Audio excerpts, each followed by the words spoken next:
kita semua hati yang ikhlas, hati yang tulus, hati yang benar-benar hanya mengharapkan ridha Allah Subhanahu wa taala. Hidup kita dalam genggaman Allah, tidak ada satu perbuatan yang mampu kita lakukan tanpa izin Allah. Tidak ada kebaikan dan keburukan yang kita lakukan tanpa seizin Allah. Semuanya telah termaktub di dalam skenario Allah, dan kita tidak akan pernah bisa keluar dari apa-apa yang Allah tentukan, dari apa-apa yang setelah Allah gariskan, dari apa yang sudah ditakdirkan oleh Allah kepada hidup kita. Dialah Allah yang maha mengetahui siapa di antara kita amalnya yang diterima oleh Allah. Dialah Allah yang maha mengetahui dari setiap perbuatan kita. Tidak ada satupun perbuatan yang luput dari pandangan Allah, semuanya disaksikan oleh Allah. Semoga kita tergolong orang-orang ahlul yakin hanya kepada Allah, merasa diri selalu diawasi oleh Allah, gerak-gerik kita, lintasan hati kita, semuanya disaksikan oleh Allah, dan kelak nanti di akhirat akan diminta pertanggungjawaban oleh Allah Subhanahu wa taala. Beriring salam kepada baginda besar Muhammad sallallahu alaihi wasallam, kepada keluarga, sahabat, begitu juga pengikutnya yang setia. Mudah-mudahan diri-diri ini akan diberikan syafaat melalui baginda besar Muhammad sallallahu alaihi wasallam, dan kita yang hadir di sini dan keluarganya insyaallah akan diakui sebagai umatnya Nabi Muhammad sallallahu alaihi wasallam. Kita masih berada di bulan Rajab, momentum yang paling bersejarah dalam Islam di bulan Rajab ini adalah Isra wal Mi'raj. Kita akan berbicara tentang kejadian sejarah besar dalam Islam, yaitu Isra wal Mi'raj, perjalanan menuju langit ketujuh. Subhanallazi asra bi'abdihi lailan minal masjidil harami ilal masjidil aqsa. Maha suci Allah yang telah menjalankan hambanya di malam hari dari Masjidil Haram ke Masjidil Aqsa.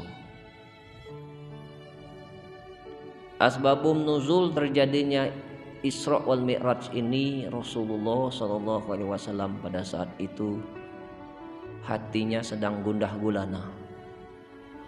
Hati Rasulullah pada saat itu sedang galau, karena Rasulullah sedang diuji oleh Allah dengan musibah besar, yaitu meninggalnya istrinya Siti Khadijah radhiyallahu anha dan pamannya Abu Thalib. Dalam 1 tahun Rasulullah diuji dengan musibah besar.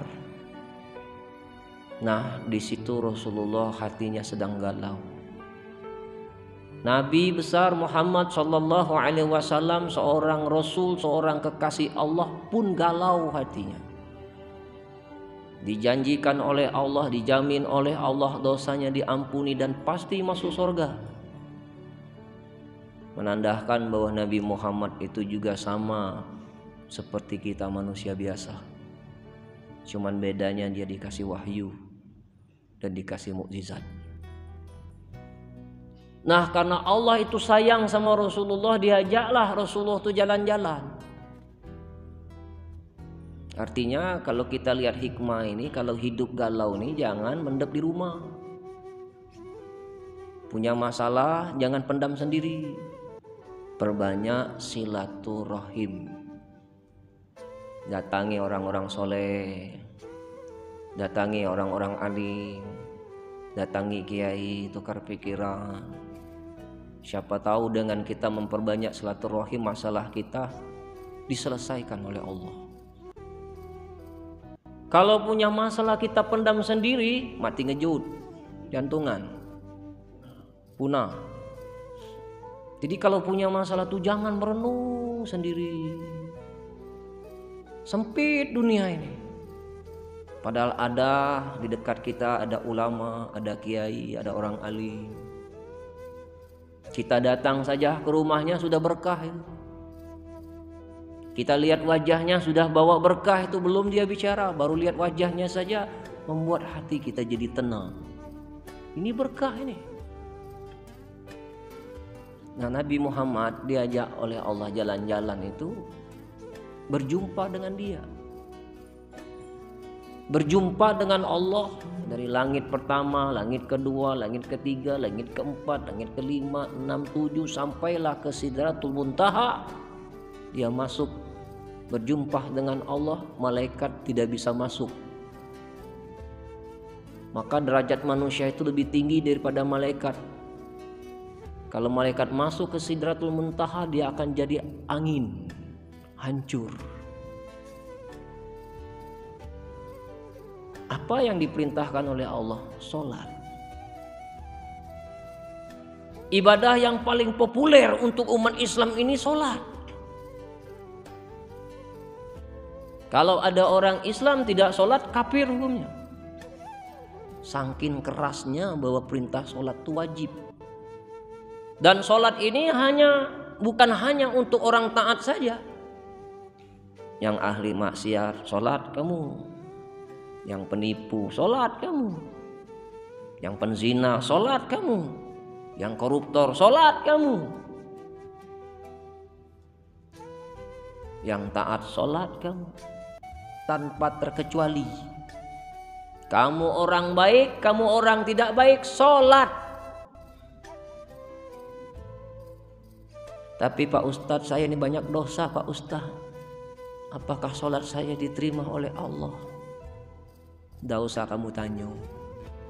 Masalah amal sholat diterima tidak diterima itu bukan urusan kita.